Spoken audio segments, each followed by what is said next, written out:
G'day, it's Kim here from EPCR. Today I wanted to talk to you about team building.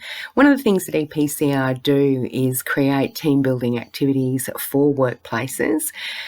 Certainly at the moment, with a lot of people working remotely, that can be a little bit challenging. So what I wanted to do today was give you an idea of some ways that you can bring team building and team bonding into the online workspace with some ideas for activities. So let's get started. The first idea that I wanted to bring to you is not really a game. It's more of a strategy ongoing, and that should possibly be incorporated generally across the board, whether you're working from home or not. And that's the personal event calendar. So you're probably already sharing calendars with your co-workers. So why not include items like birthdays, the birthdays of children and significant others, or other important events and anniversaries. Today's a really important day in Queensland for parents, and that's the first day of remote schooling for our kids. So acknowledging things like that can be really, really helpful in creating those bonds across teams. Okay, so the first game that I'm going to introduce to you is the personal facts guessing game. And this one's really fun. So, we've probably all played some sort of variation of this game throughout our lives. But for this online form, you'll need a facilitator to manage it. They will obviously collect the data from everyone and also provide the answers to all the team.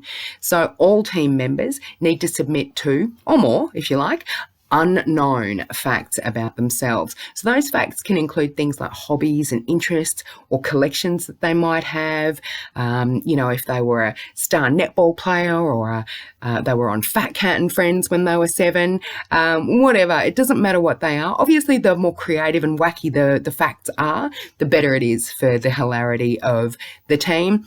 But it is a really great way to learn new things about your co-workers and have a good break from the humdrum of working from home. The next one is Secret Gifter. Now, this works obviously really like Secret Santa, but because it's not Christmas or anything, it's just being done as a spontaneous event. Everyone does really need to participate in this. It's kind of not okay if someone says, look, I don't really want to be involved, and then 2 weeks down the track is like, oh, I didn't get a gift. So make sure everyone's okay to participate before you start.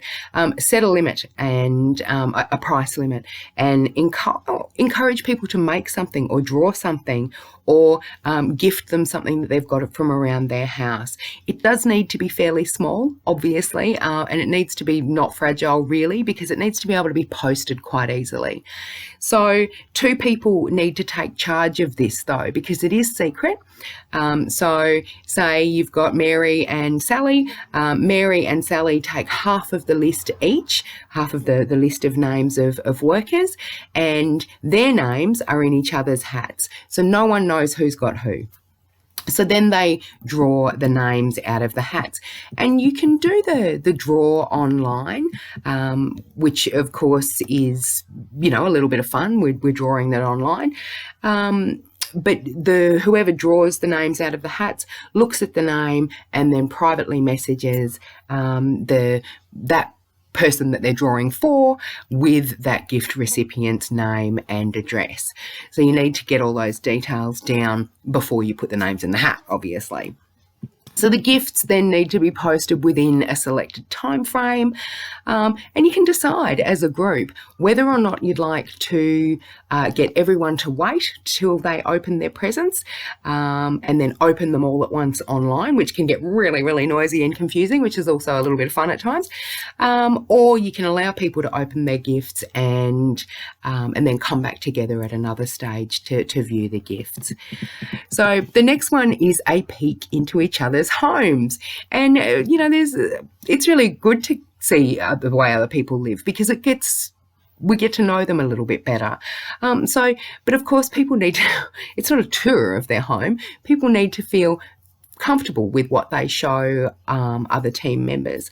So they can choose to just share a corner of their home. That might be a bookshelf that's their favourite bookshelf, or it might be the room that houses their collection, or it might be the room that houses an item that they particularly adore, or it might be a room that they're really proud of. They think that this room looks beautiful.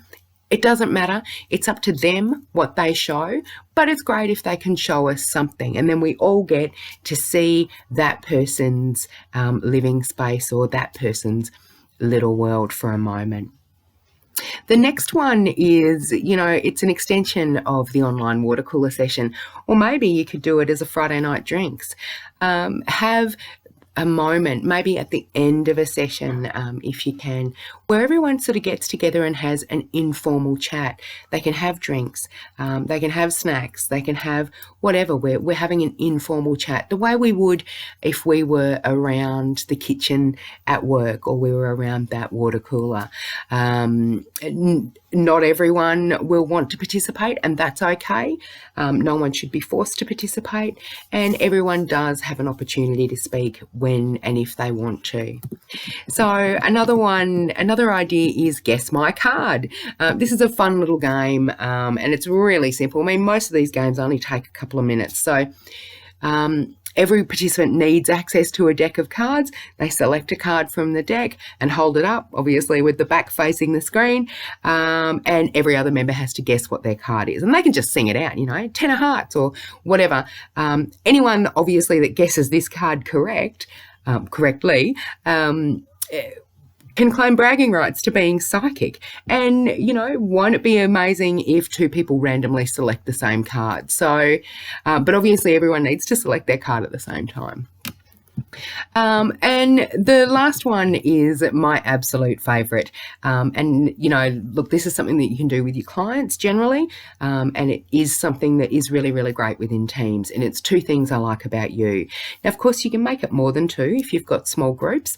But if you've got a large group, 2 things will suffice. And, if your group is really large, then maybe 1. But a couple of words of caution. I'm assuming that the 2 things I like about you is fairly self-explanatory.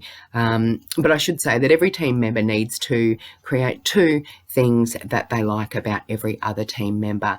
And of course, a facilitator will compile a list of those things. And, you can choose as a team whether or not that is identified. So, you can choose to have Mandy said this about Sally and Ben said this about Richard or whatever, or you can choose it to be completely anonymous. It's really, really good if it is anonymous in the list that gets sent to the person that owns that feedback, and they have to guess who said what about them. But one word of caution that I will say is try to get people to limit it to only 1 physical attribute, because, you can lead yourself into some murky waters there, but you don't want everyone sort of going, oh, you've got great hair, you've got great hair, you've got great eyes, you've got great eyes. It's kind of a bit boring. Make it a physical attribute and a personality attribute as well. So we want to be able to hear kind things, like, you've got a great sense of humour, or you've got a great smile and you always make me happy. I think you're a good driver, whatever. So hopefully those games have been a couple of tips for you. Obviously, if you have any need to do any team building exercises within your work group, EPCR are available to assist with that. You can contact us on our website, epcr.com.au,